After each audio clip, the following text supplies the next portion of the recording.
Ela disse que na noite anterior o cachorro do diabo passou por sua rua.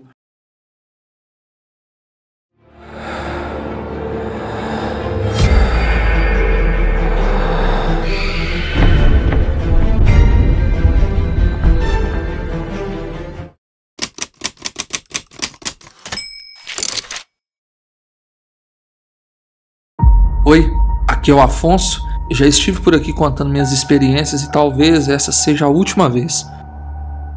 Depois de todos esses relatos, eu acredito que você consegue compreender o porquê eu saí da cidade em que nasci. Mas não podia deixar de compartilhar essa história, pois eu realmente acredito que aquela cidade tem um portal para o sobrenatural, pois coisas muito estranhas acontecem lá. Se você ainda não viu nenhum relato meu por aqui, talvez minhas outras vivências compartilhadas irão esclarecer um pouco mais da minha história. Veja depois se te interessar. Mas essa história aconteceu em 1998. Eu tinha meus 18 anos e no interior, você só sai da casa dos seus pais casado ou para trabalhar em outra cidade, que foi o meu caso. Por isso, eu e meus amigos ainda morávamos com os nossos pais nessa época. A gente tinha o costume de ficar conversando na rua até tarde, pelo menos uma vez por semana. Quem é de cidade pequena sabe bem como é. Se duas pessoas ficam conversando no portão, outras vão chegando e o grupo fica ali conversando até altas horas. Essa é uma lembrança boa que eu carrego comigo. A cidade era muito católica e na época havia apenas uma igreja evangélica lá. Ficava no centro da cidade, mas era bem pequenininha, pouca gente frequentava. O meu bairro, como eu já contei em outro vídeo, era dentro da cidade, porém afastado do centro, com poucas casas e muita plantação de eucalipto e pasto para o gado. A mãe do meu amigo Alfredo, Dona Nilceia, tinha se convertido na tal igreja evangélica. E como ela não sabia dirigir, era o Alfredo que pegava o carro da família e levava ela para o culto todo domingo. Na verdade, ele levava ela para todo lugar. Quando davam as 8h30, ele pegava o carro e ia buscar a Dona Nilceia, pois não tinha ônibus na cidade ainda. Alfredo morava no mesmo bairro que eu, mas em outra rua. As casas eram poucas, pequenas chácaras, e em todas elas tinham cachorros para guardar o quintal. Naquele domingo, nós estávamos conversando na porta da casa do Alfredo, e quando ele foi levar a mãe dele para o culto, ela já disse logo para a gente ir para casa, pois era lua cheia e o diabo ficava solto. Devido ao que eu vivi quando eu era criança, eu evitava de ficar na rua até tarde em lua cheia ou em datas como Quaresma e Sexta-feira 13. Não contava para ninguém, mas eu morria de medo. Se a conversa estivesse boa, eu até ficava, mas na maioria das vezes eu dava um jeito de ir para casa. E nesse dia eu fui. Quando cheguei em casa, meus 2 cachorros estavam muito agitados. Toda noite a gente soltava eles para que pudessem cuidar do quintal, pois as cercas eram baixas. Eles estavam tão agitados que tentaram pular a cerca. Com medo deles fugirem, meu pai resolveu prender eles novamente, para ver se eles se acalmavam. Aquela noite eu fui deitar por volta das 10 mais ou menos. Mas meus cachorros não deixaram a gente dormir direito. Eles latiram a noite inteira. Era possível ouvir muitos cachorros latindo na vizinhança. Parecia que os bichos do bairro todo estavam atacados naquela madrugada. A noite passou e no dia seguinte eu fui na quitanda do bairro para minha mãe bem cedinho. E o assunto lá não era outro. Ninguém tinha dormido porque os cachorros decidiram latir a noite toda. Quando eu parei no caixa da quitanda, que é uma pequena venda, eu encontrei com o Alfredo e a mãe dele. Eles estavam bem na minha frente.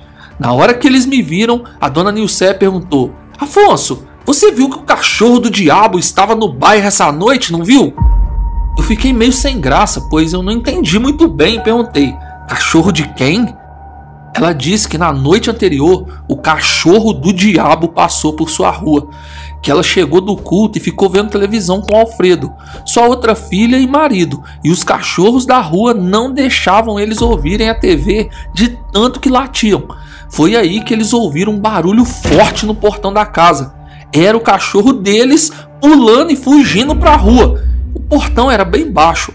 Todos da família foram até o portão para chamar o cão de volta, mas voltaram correndo para dentro de casa, pois segundo Dona Nicéia, eles viram um cachorro enorme que mais parecia um bezerro no tamanho, andando no meio da rua.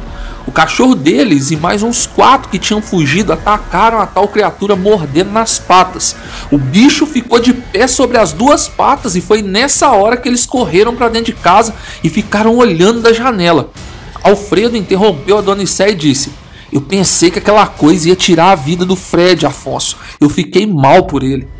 Fred era o cachorro deles.